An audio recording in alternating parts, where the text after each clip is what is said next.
মামুনি আমি কামে যাইতেছি। আব্বা আমার লাগা এই বাড়িতে একটা নতুন লাল টুকটুক একটা জামা আনলো। আচ্ছা মা আমি আনবো। বাচ্চাটারে কি লেগে উল্টাপাল্টা কথা কইতেছেন? আপনার হাতে তো এবার টাকা নাই, এটা কি আমি জানি না?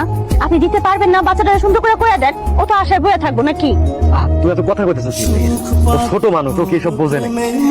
আমগো না হলেও চলবো, আমগো একটা মাত্র মাইয়া একটা জামা আবদার করছে, যদি না দেই তাহলে কেমন দেখে না।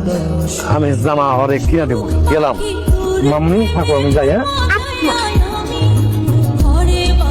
হ্যাঁ ভাই যাবা? হ্যাঁ যাবো, ওঠেন। ঠিক আছে মামা, ভাঙা ভাঙা দিকটা আসতে যাও। আচ্ছা মামা, গাড়ি তো চালাও পাংখা। আপনি বয়ে থাকেন মামা।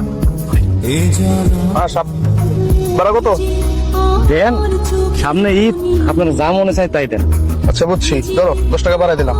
মামা একটা কথা কই। কি করবা কও? মানে হয়েছে কি